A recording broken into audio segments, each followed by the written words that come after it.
여러분 안녕하세요. 반갑습니다. 정말 아름답죠. 온통 사방이 노랑노랑합니다. 여러분들께 아름다운 제주의 봄을 보여드리려고 저는 이곳 삼방산앞 유채꽃밭에 왔습니다.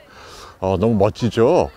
여러분, 얼마 전에 미국 뉴스위크가 전 세계 병원 평가 순위를 발표했습니다. 그런데 놀랍게도 우리나라 병원이 100개 가운데 무려 6개나 들어가 있네요. 그러니까 세계 최고 병원 베스트 하스피털 100개 가운데 대한민국 병원이 6개니까 정말 대단한 거죠. 서울 아산병원, 서울 삼성병원, 서울대병원, 그리고 세브란스 병원, 서울 성모병원, 빅5 병원, 그리고 여기에 추가해서 분당 서울대 병원까지 들어가 있네요. 그 다음에 이제 아주대병원 쭉쭉 연결이 됩니다. 자, 놀라운 건요, GDP 대비 보건의료비, 우리나라가 최근 많이 올라갔다고 하지만 여전히 8% 정도입니다. 그런데 OECD 평균이 11%입니다. 그리고 미국은요 무려 18%나 됩니다. 그러니까 사람들이 엄청나게 선진국일수록 많은 돈을 의료비에 퍼붓고 있는데, 우리나라는 다른 선진국에 비해서 상대적으로 작은 돈을 쓰면서도 굉장히 질 좋은 의료 서비스를 누리고 있다는 뜻이죠. 자, 이렇게 한국 의료 베스트 하스피탈 우리나라가 많이 차지하고 있는 배경은 무엇일까요? 오늘은 그 이야기를 들려드리겠습니다. 오늘날 대한민국 의료가 세계적인 수준으로 발돋움하기까지는 여러분들의 노력이 있었겠지요. 의사, 간호사들 특히 고생 많이 하셨는데요. 그런데 그 중에서도 오늘 저는 여러분들께 원로들의 기여가 대단히 컸다라는 말씀을 들려드리고 싶어요. 그러니까 은퇴를 이미 하셨거나 아니면 은퇴를 앞둔 노 교수님들 가운데 한국의 임상의학 수준을 세계적으로 끌어올린 분들이 많다는 얘기죠. 우리가 이제 그런 분들을 석좌 교수라는 제도로 모시고 있긴 합니다. 이 석좌 교수라고 하는 건 한 분야의 세계적인 업적을 남긴 대가를 은퇴 이후에도 대학에서 따로 모시는 아주 특별한 예우를 하는, 어떤 경우에는 이제 연구실은 물론 기사가 딸린 승용차까지 제공을 하지요. 이제 이런 분들을 말하는 겁니다. 대한민국 병원에, 그러니까 의과대학에도 석좌 교수가 있습니다. 많지는 않지만 오늘은 그 중에서도 여러분께 한 4분 정도 소개를 해드릴까 합니다. 첫 번째 분은요, 아마 많이들 아실 겁니다. 서울 아산병원 외과 간 이식 수술을 이끌고 있는 이승규 교수님이죠. 이분은 정말 세계적인 스타입니다. 전 세계 병원 가운데 간 이식 수술과 관련해서 최고의 병원이 어디냐? 이건 누가 뭐라 그래도 단연코 서울 아산병원입니다. 제가 90년대 초반 기자 생활을 할 때 미국 선진병원을 취재하러 간 적이 있습니다. 그때도 간 이식술을 최초로 성공했던 피츠버그 대학의 스타즐이란 분, 그리고 이분의 수제자로 미국 LA 시더 사이너스 병원의 부스틸이라는 교수를 제가 인터뷰한 적이 있는데요. 그때만 해도 우리나라 간 이식 수술 분야는 낙후되어 있었죠. 그런데 불과 30년 만에 이제는 그들 병원을 모두 추월하고 단연 양적으로나 질적으로나 아산병원 간이식팀이 세계 최고입니다. 세계 신기록도 무려 9개나 갖고 있죠. 지금까지 8천여 케이스의 간이식 수술을 했는데 이건 압도적으로 세계 1등이고요.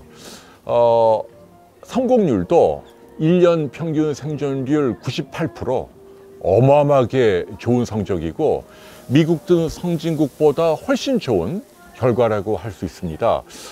그래서 세계 언론에도 소개가 되고 많은 선진국의 의사들이 간이식 수술 노하우를 배우기 위해서 지금도 아산병원에 와 있다는 얘기죠. 대단하죠.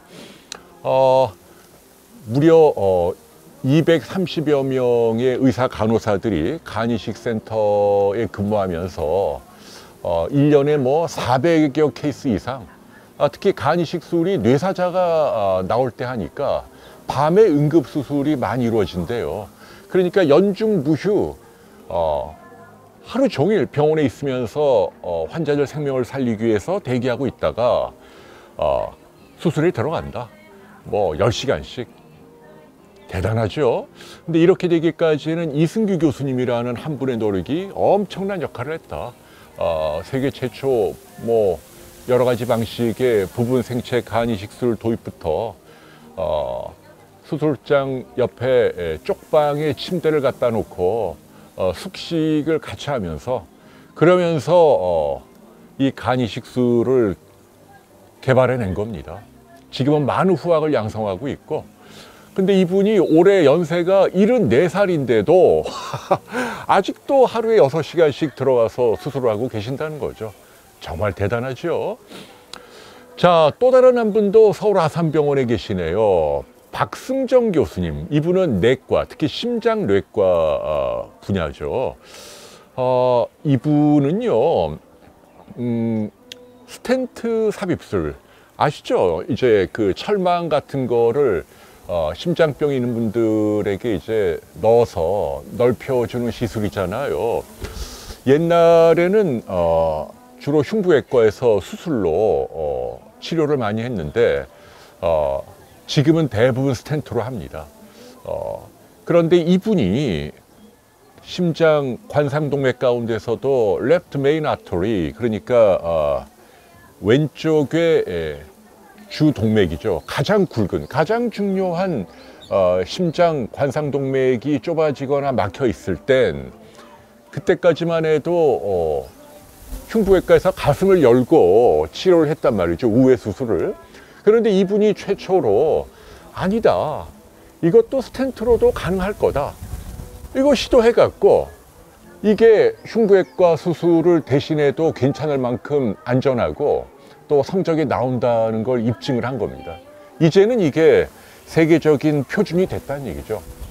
그래서 이분의 연구와 노력 덕택에 전 세계 많은 심장병 환자들이 이제는 부위를 막론하고 많은 경우 스텐트를 과감하게 넣어서 환자는 이렇게 가슴을 열지 않아도 되니까 얼마나 간편해요. 좋은 결과를 누릴 수 있게 됐다. 의사들이 가장 영광스럽게 생각하는 학술 논문이 NEJM이라고 미국의 하버드에서 발간하는 학술 잡지가 있지요. 뉴 잉글랜드 저널 오브 메디슨, 가장 인용 지수가 높고 한 번만 실어도 뭐 평생의 영광으로 하는. 그런데 이분은 무려 5편이나 이 저명한 잡지에 논문을 실었다는 얘기죠. 이것도 우리나라 기록입니다. 참 대단하죠. 박수를 보내드리지 않을 수 없는 분이네요. 이렇게 아산병원에 석좌 교수님이 2분 계시고 삼성서울병원에도 딱 한 분 계십니다. 누굴까요? 네, 외람되지만 저의 폐 수술을 집도해 주신 심영목 교수님이죠. 흉부외과. 이분은 이번 뉴스위크지 세계병원 평가에서도 암병원과 관련해서는 삼성서울병원이 국내 1등으로 평가를 받을 수 있게 된 그런 중요한 역할을 한 분이죠. 폐암, 그리고 식도암, 특히 식도암이 굉장히 고난도의 수술 기법을 필요로 하는데 식도암만 무려 4천여 케이스를 그동안 해온 겁니다. 대단하죠. 그러면서 폐암 치료 성적을 전 세계 최고 수준으로까지 끌어올렸다. 5년 생존율 비롯해서 이제는 폐나 식도암 수술을 받기 위해서 미국으로 가는 건 넌센스예요. 뭐 모든 면에서 압도적으로 좋은 결과를 보여주고 있다. 심 교수님을 가까이 지켜보면은 지금 이제 70이신데 여전히 수술을 왕성하게 하시고 아침에 6시에 늘 나오시고 뭐 지금 40년 동안 거의 매일 그런 생활을 하신다는 거잖아요. 어쨌거나 심 교수님 덕분에 우리나라 폐암이나 식도암 환자들이 많은 혜택을 얻을 수 있게 됐다라는 말씀을 들려드립니다. 한간에는 그런 얘기 있어요. 유명한 교수님이긴 한데 나이가 70 다 된 분, 아까 이승규 선생님도 그렇고 수술을 받는 게 옳은가, 너무 나이가 많은 게 아니냐, 뭐 손이 좀 어눌하고 떨리고 뭐 눈이 침침하고 그런 거 아니냐고 하는데 저는 그건 아니라고 봅니다. 제가 좀 자료를 찾아보니까요, 미국의 마이클 드베이키라는 흉부외과 의사, 이분은 이제 보리스 옐친 러시아 대통령 심장 수술을 집도한, 지금은 돌아가셨지만 세계적인 석학이죠. 놀라지 마십시오. 91살 때까지 수술을 했습니다. 그래, 그분이 뭐라 그랬냐면, 생물학적 나이는 중요하지 않다. 내가 의식이 명료하고 그 다음에 손 잘 움직일 수 있고 그러면 나의 경험 이런 것들이 환자에게 도움이 된다. 또 혼자 하는 게 아니니까, 수술은 팀으로 같이 하니까. 그래서 저도 이렇게 이미 은퇴한 심영목 교수님이 작년에 뭐 은퇴하신 지 5년 됐으니까요. 제 몸을 맡기는데 주저하지 않았다. 이제는 뭐 외과 의사가 나이가 70이 넘어가도 다들 요즘은 건강하니까요. 나이가 많아서 이분에게 수술을 맡기는 게 꺼림칙하다? 이건 아니다. 전혀 걱정하실 필요가 없다. 오히려 많은 경험을 갖고 있고, 대개 이 대가라는 경우가 빛나는 경우는 이런 수술들이 다른 병원에서도 다 잘합니다. 굳이 뭐 빅5만 찾아갈 필요는 없지만, 중요한 건 뭐냐면 한 0.1%의 확률로 나오는 극히 예외적인 어려운 순간, 뭐 혈관이 터지거나 뭐 어디 이상한 데 암이 있거나 뭐 아주 난해한 경우가 생기잖아요. 이럴 때 이제 대가의 진면목이 발휘되는 거죠. 그래서 우리가 이제 경험이 많은 의사를 찾는 이유가 바로 거기에 있다라는 말씀을 들려드립니다. 네, 근데 여러분 오해하지 마세요. 제가 심영목 교수님 수술 받고 뭐 하는 동안에 저는 어떠한 청탁도 없이 똑같이 일반 환자와 같은 절차를 통해서 했다. 요즘은 공정사회니까 제가 돈이 있었지만 다인실에 들어가서 순서 지켜가면서 다 수술했다라는 이야기 혹시 또 몰라서 들려드립니다. 마지막 한 분 또 제가 석좌 교수 지금 얘기하잖아요. 김동욱 교수님, 저희 비욘드에도 모셨죠, 작년에. 이분은 이제 만성 골수성 백혈병 치료의 세계적인 대가입니다.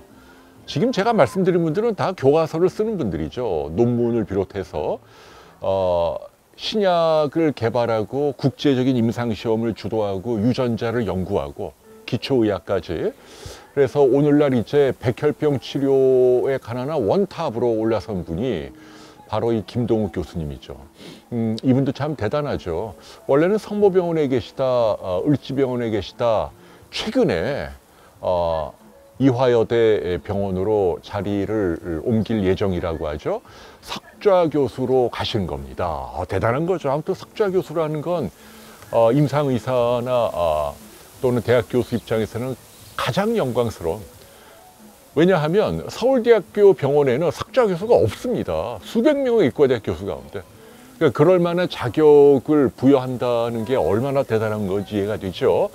자, 그래서 아무튼 저희 비욘드에서도 이제 두 분은 모셨는데, 심영목 그리고 김동욱 선생님, 기회가 된다면 다른 두 분, 이승규 선생님, 박승정 선생님도 모실 수 있도록 하겠습니다. 다시 한번 대한민국 의료를 빛낸 네 분의 석좌 교수님께 깊은 감사의 말씀을 올립니다. 얼마 전 보훈처가 보훈부로 승격되었죠. 때늦었지만 잘된 일이라고 생각을 합니다. 국가를 위해서 일한 분들을 우리가 예우하는 건 마땅한 국민된 도리이기 때문이죠. 비단 의료뿐이겠습니까? 원로들, 특히 70대 이후 어르신 세대의 공헌이 정말 대단했다라고 생각합니다. 독일에 광부로 갔던 분들, 간호사로 갔던 분들, 아니면 베트남전에 달러를 벌기 위해 참전했던 분들, 또는 중동 열사의 나라에서 고된 노동을 했던 선배 세대의 공원 덕분에 오늘날 우리가 이처럼 번영된 나라에서 살고 있는 것이라 생각합니다. 의료에서도 아까 말씀드린 석좌 교수님들 정말 공헌이 컸죠. 자, 이제 따뜻한 봄날입니다. 여러분들도 행복하시고 한 번쯤 우리 원로 세대에 대해서 감사함을 갖는 마음을 가져보시면 어떨까 하는 생각으로 마무리하겠습니다. 여러분 행복하십시오. 감사합니다. 겨울아 멍멍 멍멍.